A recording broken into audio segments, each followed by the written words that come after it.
you are given a short case, there are some things which you have to keep in mind.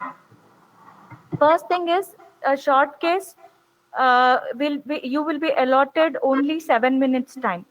So you need not write an elaborate case sheet pro forma.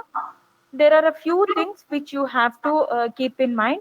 First thing is, you should always examine only the marked eye. You need not write about the other eye. The eye which you need to examine will be marked with a plaster or some marker.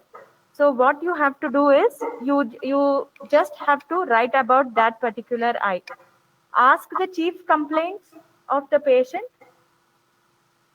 then take only the history that is relevant. Okay, you need not take family history, personal history, all those things. You can also skip the general examination. You can directly go for the examination of the eye, and that too, the eye that is marked. Okay, and then when you start writing the findings of that particular eye also, you need not write the entire case sheet pro forma. What you need to concentrate on are the positive findings. What I mean by positive findings is, what are all the things you are seeing seeing prominently in the sense, what is not normal in the eye. For example, if there is a lid swelling, then you need to go and try to describe the lid swelling. If you see redness of the eye, then you have to describe about the redness of the eye. Like that, you have to write in detail about what are the positive findings you are going to examine. Okay, that is one thing. And another important thing is, you should always do a bedside visual acuity in the form of counting fingers for that particular eye, and write it down, and in the end give a provisional diagnosis, whatever diagnosis you are thinking of, and supplement it with a line diagram. Okay, so these are the things which you have to keep in mind whenever you are given a short case to write. So in the exam, that is in the final exams, everybody will be given one long case and two short cases. That one long case will be something related with cataract only. It can be of different combinations. Both eyes can be cataract, one eye normal, one eye cataract, other eye pseudophakia, whatever, in whatever combinations, but basically it will be a cataract. So in long case, you will be writing the entire a case sheet pro forma detailedly of both the eyes. You will be allotted 45 minutes time, and then you have two short cases. Together you have to finish them in 15 minutes. So each short case you can take maximum of 7 minutes. Okay, so now what I'll be doing is, today's class I'll be discussing a case scenario. So let us start with this. So whenever you start taking the history, like always, go for the name of the patient, age, sex, and his residence. And another important thing is occupation. Occupation of the patient is very important, because there are certain things which are related to certain occupations, which you will be coming to know as we discuss further. Okay, so that, and then you start with what are the chief complaints the patient is coming to you of. So in this case scenario, it is a 40-year-old male patient, resident of so and so village. He is a teacher by occupation, and he came to ophthalmology department with the chief complaints of pain, redness, and watering since 3 days. Okay, so whenever pain, redness, and watering are complained of, then you have to ask for the associated features. Associated features are whether the pain was sudden or slow, huh? And then watering is associated with any discharge, or it is only watery. And if at all there is discharge, then you should ask for what is the color of the discharge. So all these things you have to ask. Then other important associated features which you have to ask. The patient might not complain. His chief complaints will be pain. Whenever there is pain in the eye, the patient's chief complaint will be pain only. Pain and water. Okay, so then you have to elicit whether the pain is associated with photophobia or not. Okay, so apart from that, so the moment a patient says pain, redness and photophobia, you should think of all those conditions wherein there will be pain associated with photophobia and redness. So basically, these are seen in keratitis, iritis, okay, glaucoma, acute congestive glaucoma. These are the things. So immediately the patient says, I have pain, you have to ask what kind of the pain it is, and then you have to ask the associated features of photophobia, watering, all these things, right? Then ask about the diminution of vision or blurring of vision. So whether it is associated with blurring of vision or whether there is total loss of vision, all these things. So in our case, the patient came with chief complaints of pain, redness, and watering. The watering was not associated with any kind of purulent or mucopurulent discharge. The pain was constant and severe in nature. It was associated with photophobia and blurring of vision since 3 days. Then another very important history which you have to ask and elicit is history of trauma. So you have to ask if the patient suffered any kind of injury. In our case, the patient has sustained a fall of foreign body into the eye some 4 days back while he was driving. Another important thing in all these cases is to ask whether such kind of an episode occurred previously. Why do we ask for similar episodes previously? Means there are certain conditions where there is history of recurrence. For example, viral keratitis, your herpes simplex keratitis will have multiple recurrent episodes. Then iritis. Iritis is another thing where there is recurrence of symptoms now and then. Okay, so history of recurrence is another important thing. Even if the patient does not ask, you have to probe and elicit. Okay, so these are the important things in our history. Okay, then another thing. See here, we are not going into like how you write your long case. I am not going to ask the patient whether he is having colored halos, all those things. I don't want any irrelevant things to be asked. So I will stick to those points in history which are relevant to the chief complaints.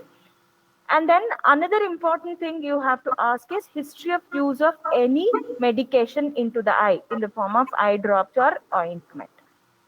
Then you go for whether the patient has history of diabetes or any other debilitating disease, or he is having any addictions. Why am I asking about diabetes, addictions, and debilitating diseases? Because in all these conditions there is a loss of local immunity of the eye, so the patient will be prone for certain infections. So that's why I need to ask for history of diabetes, history of any other debilitating disease, or history of any addictions. Our patient does not give any history of use of any kind of medication, nor is he diabetic or having any other systemic disease. Okay, so next. So now what I'll do, I have asked about all the relevant history. I will go directly for the ocular examination of the marked eye. Okay, so it could be right or left eye. Whatever eye is marked, you will directly jump to examine that particular eye and start with bedside visual acuity of that eye. How will you do? By counting fingers. Start by first thing, ask the patient to close the other eye, look from the eye that you are examining only, and then stand 1 or 2 meters in front of the patient and show some fingers and ask him to count how many fingers are there. If he is counting correctly, you can step a little back up to 2 or 3 meters and then record. If the patient is able to count up to 2 or 3 meters, you can just say patient visual bedside visual acuity greater than 3 meters. If suppose the patient is not able to count at the distance of 1 or 1.5 meters wherever you started, then you start going nearer and nearer to the patient and start asking him to count. Okay, and at whichever point he is able to count the fingers correctly, you will record the visual acuity as like that. For example, if the patient is able to count fingers very close to face, then you will write counting fingers close to face. If the patient is not able to count even at that level, you will check for perception of light. Okay, so that I think sir has told clearly about how to examine. I will not be stressing on that, right? So then we will go ahead with examination of the eye proper. The head posture and the facial symmetry are normal, and then look for right from the lid. You have to examine right from the beginning, pick up which part of the eye is seeming abnormal, and then describe about that clearly. So whenever you are looking examining this particular case where the patient is complaining of pain, redness and watering, so pain, redness and watering can be there because of a simple presence of foreign body, isn't it? Redness can be there because of the presence of foreign body, or it can be because of some ulcer in the cornea, or it can be because of iritis, or it can be because of acute congestive glaucoma. So the moment patient says pain and redness, you should keep in mind all the differential diagnosis which present with that particular symptoms. So now as the patient has come to you with pain and redness and watering, I am looking for any abnormality in the eye, I mean in the lids. So in particular, note for presence of any lid edema. Note if there is any lid abnormality like entropion or trichiasis. What is entropion? Inward turning of the lid. And trichiasis is also inward turning of the lashes. So these misdirected lashes can sometimes keep abrading the cornea, and because of that the cornea becomes abraded and then infected, and hence the patient might be having pain and redness. So you have to look for that. The next important thing you have to look for is presence of lag of thalmus. What is lag of thalmus? Anyone? Do you remember what lag of thalmus is?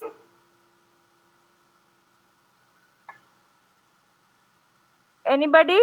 What is lag of thalmus? Okay, lag of thalmus is incomplete closure of the lids. This is present whenever there is facial nerve palsy or seventh nerve palsy. There is a weakness in the orbicularis oculi muscle, and hence the patient is not able to close his eyes. Because of this, there can be exposure, dryness, and that dry area becomes prone for secondary infections, and hence there might be an ulcer cornea.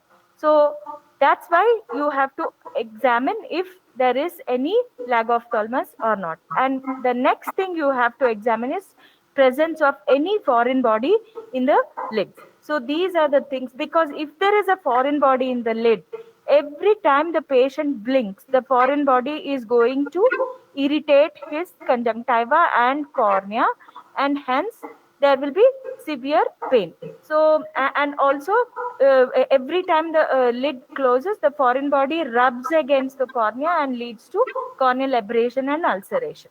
So that's why you need to ask for all these things in the lids, right? Then we will move ahead from lids to the examination of the conjunctiva. Look at this picture. What can you observe in this picture? There is redness, that is congestion of the conjunctiva. But if you look carefully, the congestion is more in the perilimbal area. So this is called as circumcorneal congestion. Okay, so this has to be noted down. In this, I am describing this particular case. So the patient has circumcorneal congestion, and just have a look at the lower part of the conjunctiva. It appears swollen, as though some fluid is there inside the conjunctiva, isn't it? So this is called as chemosis, which is nothing but inflammation and swelling of the conjunctiva. So there is circumcorneal congestion and mild chemosis of the conjunctiva. Then look at the cornea. So in the cornea, what are you seeing? You're seeing a white spot, isn't it? So every time you start with what is normal, so you can just say the corneal shape and size appear to be normal. But there is a small circumscribed infiltration located right at the center of the cornea. So try to measure it. Normally, how will you measure? You cannot go for exact measurements of the cornea with your scale, but you can make an approximate measurement. Usually the corneal diameter is around 10 to 10.5 millimeters. Okay, and the normal pupillary diameter will be around 2.5 to 3.5 millimeters. So depending on these two, you can compare the size of the infiltration or the ulcer.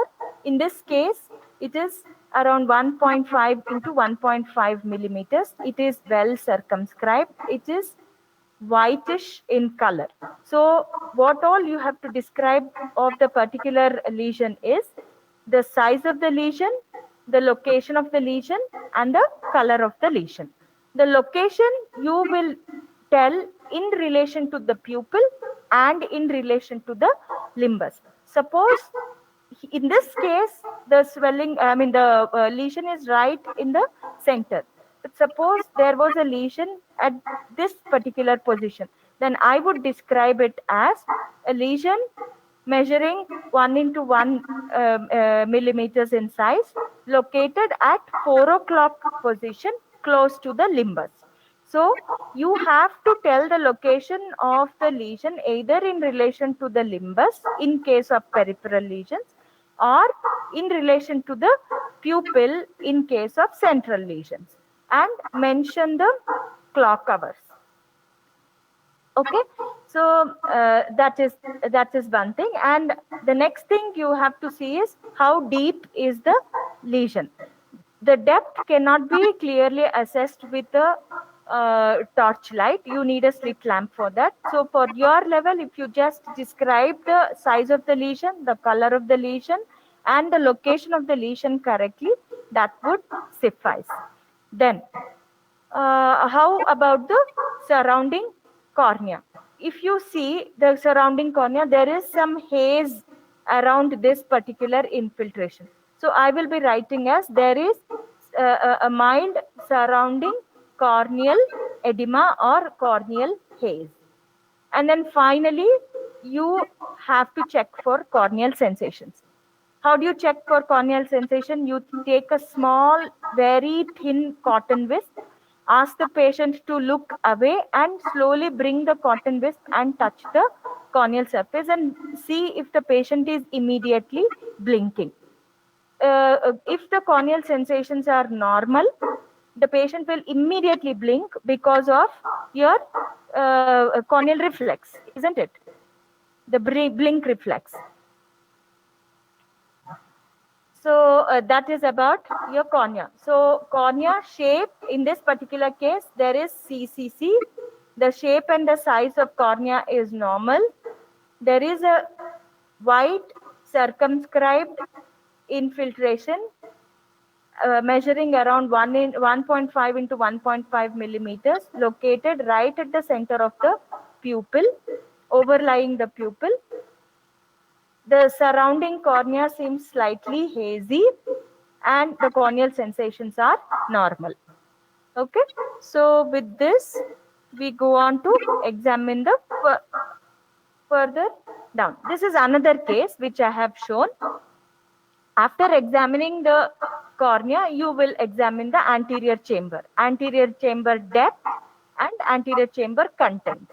In this case, you can clearly see that there is an ulceration right at the center, which is probably 2 millimeters in diameter. This is also whitish in color and it looks very sloughy. And if you see in the anterior chamber, there is a hypopyon. Hypopyon is nothing but pus in the anterior chamber. So the hypopyon height you can measure, say 1 or 2 millimeters in size, and you have to write that. So the depth seems to be normal, and the anterior chamber is having hypopyon. Then you examine the pupils and see if the pupils are constricted, normal size, reacting to light, or dilated. If you take this previous example, here the pupil is mid-dilated, isn't it? Because this much is cornea and it is almost 6 to 7 millimeters in diameter, which means that it is dilated. Probably the patient has used a mydriatic drop. He has already started using treatment, and hence they have already started him on mydriatic, atropine or cyclopentolate, whatever. So that you have to mention. In this case, if you see in this picture, you cannot see the details very clearly because surrounding the ulcer, the cornea is very, very edematous and hazy.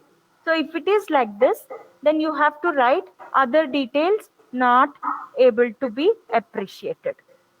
Okay, so that much. If you are able to see the lens, probably you can also comment about the lens, whether it is normal or it is opaque. But whatever it is, the moment you saw the case, you knew that this was a cornea case, and hence you do a detailed examination of the cornea. Along with that, what are the other things you have to examine? It is the lids for the presence of any entropion, trichiasis, or presence of any foreign body or lag of ophthalmos. And then you have to check for the presence of hypopyon in the anterior chamber and see how the pupils are reacting to light. So with this, your thing is completed. But there is one very, very important thing which you cannot miss in case of a corneal ulcer. That is examination of the lacrimal apparatus. You have to do your pressure over regurgitation test. That is put pressure on the lacrimal sac area, 1 millimeter medial to the medial canthus. Look for any kind of regurgitation from the upper or lower punctum. So if at all regurgitation is positive, it means that there is a chronic dacryocystitis in this patient along with the corneal ulcer. So in that case, if you go on treating the corneal ulcer and miss recognizing the presence of this chronic dacryocystitis, the ulcer would never heal. It will turn into a non-healing corneal ulcer. Okay, so for every case of corneal ulcer, you have to compulsorily examine the status of the lacrimal apparatus by doing a regurgitation test. Okay, now depending on all these features, whatever we have seen, what diagnosis would you like to give to our patient? Anybody wants to take this question? whatever I have described now, depending upon all these clinical features, can you make a provisional diagnosis for this patient? Look at the picture again. This is one picture, this is the other picture. What is the probable diagnosis in both the cases? Both are the same, but of different patients, of course, but the diagnosis is same. What is the diagnosis? Anybody wants to take? Anyone? You can just attempt, even if you are wrong, it is okay. Nobody? Okay, this is a case of bacterial corneal ulcer. Why am I saying that this is a bacterial corneal ulcer? First of all, it's very easy to say that it is a corneal ulcer because I can see a big ulcer right in the center of the cornea in both the cases, right? Okay, so it is not glaucoma or it is not iritis, it is a corneal ulcer. Then how do I know whether it is a bacterial corneal ulcer or a fungal corneal ulcer? In a bacterial corneal ulcer,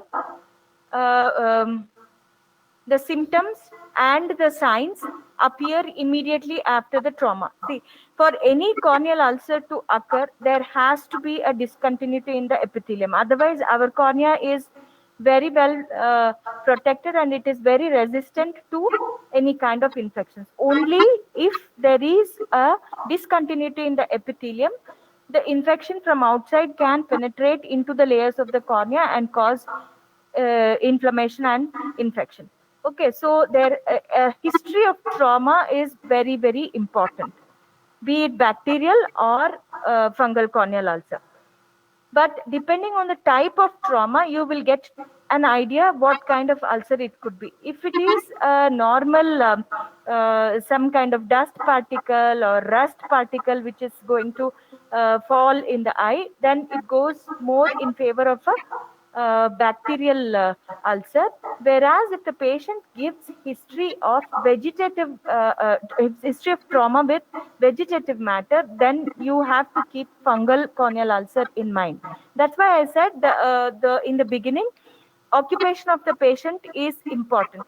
Suppose, especially in our hospital setup, the patients we get are all farmers who work in the field. So they are all prone, very much prone for trauma with vegetative matter like grass or leaf or anything.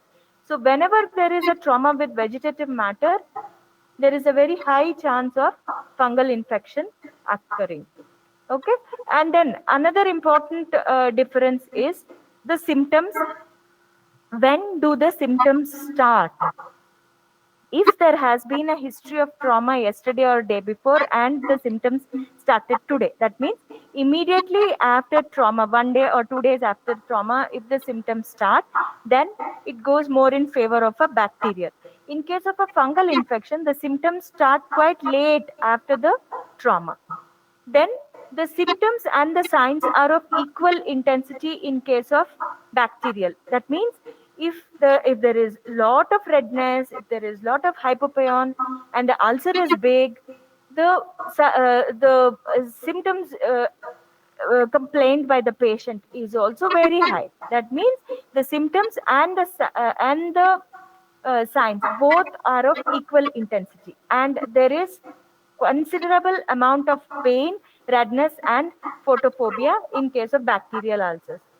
The same thing, if you consider a fungal ulcer, the symptoms are very mild. Even if you see a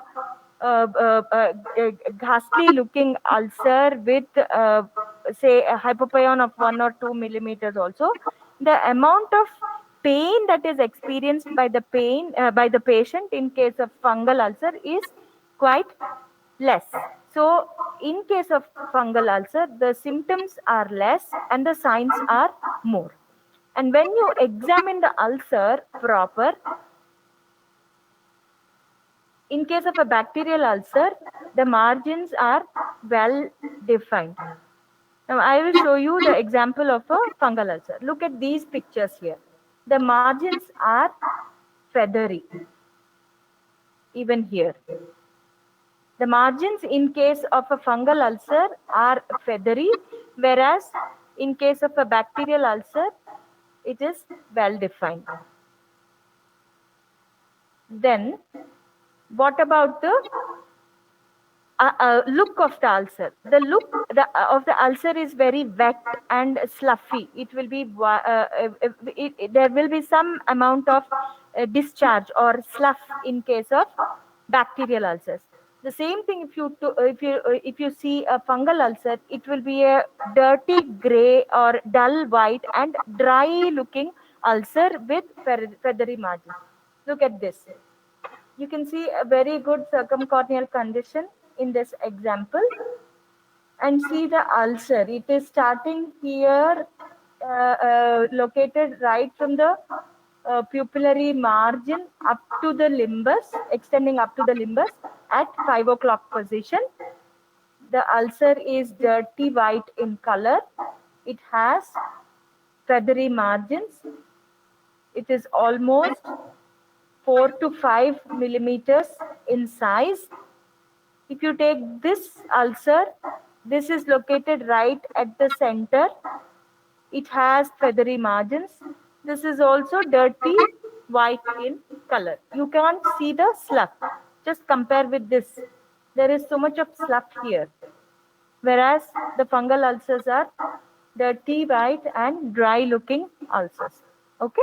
Then the last differentiating feature is the presence of satellite lesions and immune ring. Satellite lesions and immune ring is usually associated with fungal ulcers. You can't see a immune ring in this particular example, but here you can see this is a immune ring. Just at the end of the ulcer, you will see a ring-like infiltrate because of the immune complex deposits. That is called as immune ring. And sometimes you can see small lesions just surrounding the ulcers. So these are called as surrounding the main ulcer. So these are called as satellite lesions. So whenever satellite lesions and immune ring are present, it is pathognomic of fungal ulcers. And finally, when you look at the nature of the hypopyon in case of bacterial ulcers is a sterile hypopyon. That means the hypopyon does not contain any bacterial organisms. The hypopyon is because of a reaction to the bacterial toxins, and there is no bacteria inside the in the pus. Okay. Whereas if you take a fungal corneal ulcer, the hypopyon contains fungal hyphae, and because of that, the hypopyon is immobile. Otherwise, hypopyon is mobile. It takes a dependent position. If the patient is sitting, the hypopyon will be at a lower level, at the 6 o'clock position. But when he is sleeping for long hours, hypopyon will spread towards the pupil in case of bacterial ulcer because it is mobile. Whereas in fungal ulcers, the hypopyon is thick and immobile because it contains fungal hyphae. The fungal hyphae have the property of penetrating the corneal layers and entering into the AC. Because of that, the hypopyon is not sterile and it contains fungal hyphae. Okay, so these are the differences between bacterial and fungal corneal ulcers. Now, another favorite question which you will be asked whenever you have a short case of either opacity, corneal opacity or corneal ulcer is, how do you say that this is an ulcer and not an opacity or a scar? So these are the differentiating features between an ulcer and opacity. First of all, the patient with an ulcer comes to you with acute symptoms, that is symptoms of pain, redness, watering, photophobia and blurring of vision. Whereas if the patient has had an ulcer long back and it has healed, he will now come to you only with complaints of blurring of vision. So in an opacity, the patient, because if you just take a look, both will look same because both appear as white spots on the cornea. So when the patient comes and tells you that I am seeing a white spot in my cornea, then you have to differentiate whether it is in the active stage of ulceration or it has already healed and it has formed a scar. So if it is in the active stage, then the patient will also come to you with pain, redness and watering along with that white spot. Whereas in case of opacity, nothing will be there other than blurring of vision and the white spot on the cornea. Okay. And when you start examining, of course, in case of ulcer, you will see circumcorneal congestion. And when you look at the white ulcer, surrounding that, there will be some kind of haze and AC reaction will be there. There might be hypopyon. In case of opacity, the AC will be quiet and the eye will be quiet. So it is called as a white and quiet eye. So there is no congestion and there is no AC reaction and there is no hypopyon in the anterior chamber. So that is how you will differentiate an ulcer from an opacity. So see, look at these. These are cases of corneal opacities. Here again, the patient has been using mydriatic drops probably, but his ulcer is already healed. How do I know? Because the eye is white, there is no circumcorneal congestion, and there is no surrounding edema, there is no hypopyon. The last and the most important differentiating feature whenever you are in doubt is fluorescein staining. Fluorescein 1% dye is instilled into the eye for a minute and then the patient is examined under blue light. If at all there is ulceration, that is, if there is any kind of discontinuity in the epithelium, the fluorescein dye is taken up by the cornea. If it is so, in case of an ulcer, the ulcer stains with fluorescein. In case of an opacity, the fluorescein stain is not there. So the scar will not take up the stain because there is no epithelial discontinuity there. The epithelium has healed, but you are seeing a white opacity because the normal lattice arrangement of the corneal stromal layers is lost. That's the reason it has led to the opacification of the cornea. But the cornea is already healed. So that's why it does not take up fluorescein. So these are the important differentiating features between ulcer and cornea. So let us now see ulcer and opacity side by side. See this case before the ulcer had healed. You can see the red eye, the circumcorneal congestion here and here. Yeah, and see the ulceration. And if you keenly observe, you are seeing surrounding cornea also, it is all folded. These are the Descemet membrane folds. That means the surrounding cornea is not healthy. There is some haze and Descemet membrane folds in the surrounding cornea. Okay, he has been on treatment probably. That's why his pupils are slightly dilated. Probably he's taking mydriatic. He's using mydriatics or cyclopletics rather. Okay, the same patient, the ulcer has healed and it has given rise to an opacity now. Look at this. The size of the scar is slightly lesser because all this surrounding edema has decreased. The eye is white and quiet. The pupils are also come back to normal. Okay, so this is how we differentiate an ulcer and an opacity. Now, we'll go for a quick revision of the corneal opacity.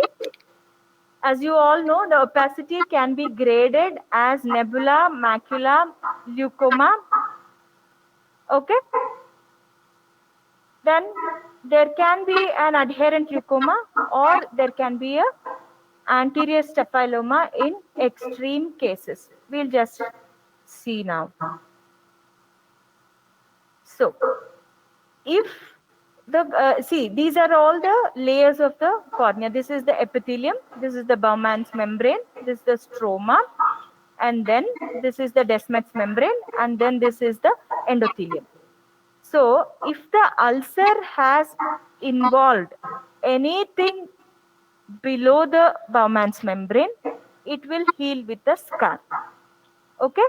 So if the cornea has been abraded, that means if the epithelium has been involved, only if the epithelium gets involved, then it will heal without a scar. But once the Bowman's membrane is involved, that means the ulcer membrane, the Bowman's membrane will heal with a scar. So if the scar is superficial, it's called as nebula. That means in this case, the ulcer involves only up to the superficial layers of the stroma. Then what is macula? If half of the stromal layers are involved, that is up to here, if it is involved, then you get a slightly thicker opacity. So that is called as macular opacity.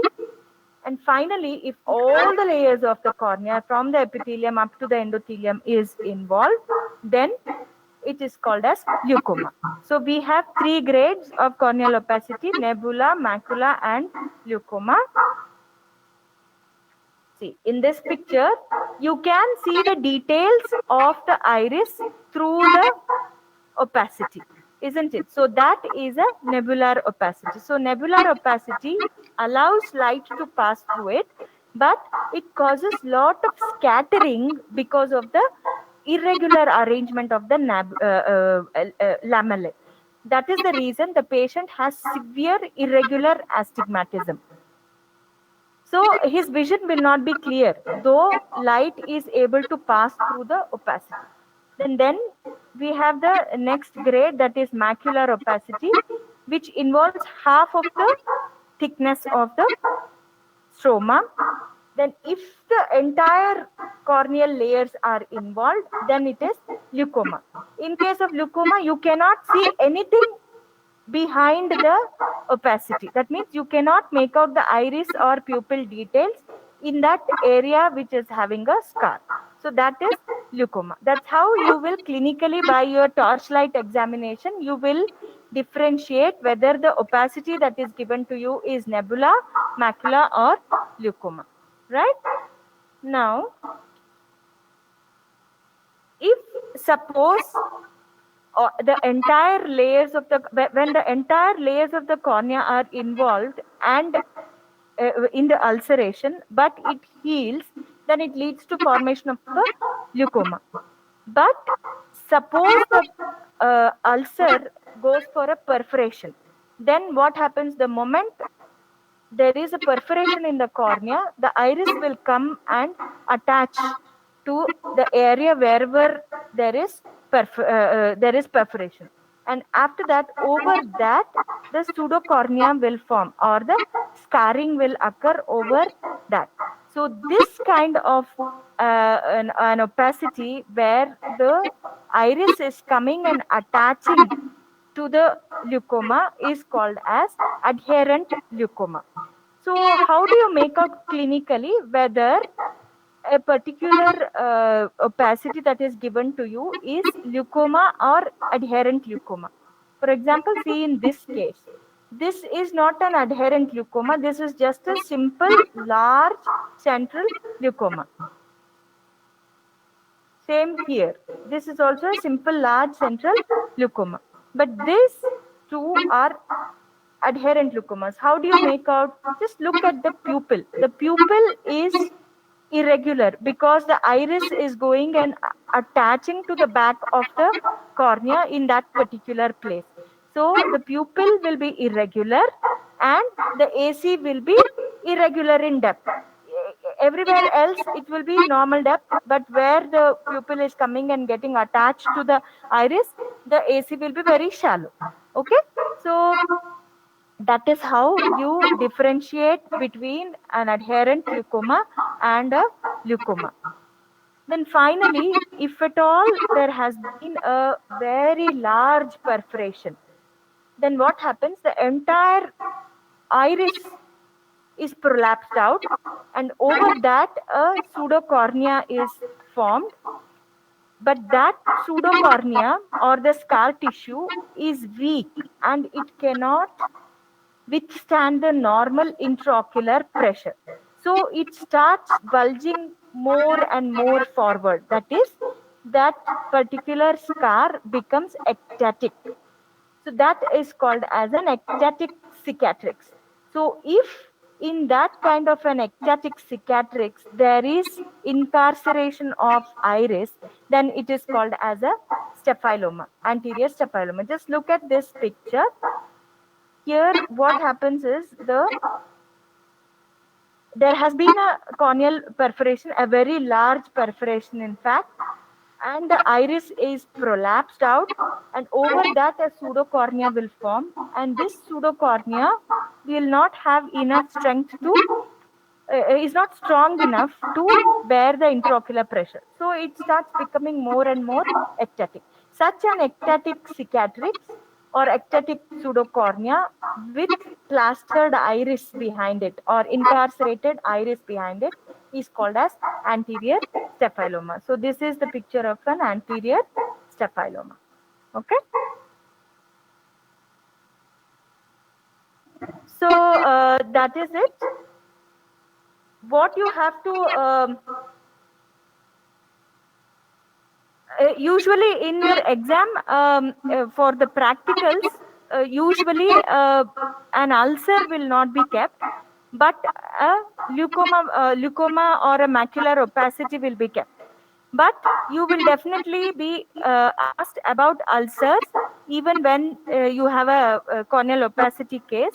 So you should know how to differentiate between an ulcer and an opacity, and then you should know the differences between different kinds of ulcers, and then you should know the difference between a leukoma and an adherent leukoma, and then you should know about the treatment of your corneal opacities. I'm not discussing about the treatment of corneal opacities, so probably sir has discussed all that. You can start with if the opacity is very small, you can just do some camouflaging by tattooing, or you can use colored contact lens for the patient. But if the opacity is big enough like this, then the patient has to go in for a keratoplasty. Sometimes if the opacity is like this, right at the center, but a small sized opacity, you can go for an optical iridectomy. That means you can just cut this part of the iris and make a pupil here. It is called as optical iridectomy. It is done in the lower nasal quadrant.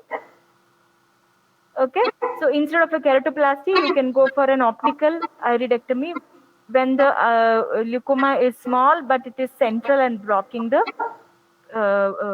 pupil, or if the eye transplant facilities, corneal transplant facilities are not available, then you can go for a optical iridectomy. Otherwise, the treatment of choice for large leukomas like this is a penetrating keratoplasty. Okay, thank you. So on Monday, you people will be having your first internal exam. You know the portions, right? Yes, ma'am. 10 chapters are there. Hello? Yes, ma'am.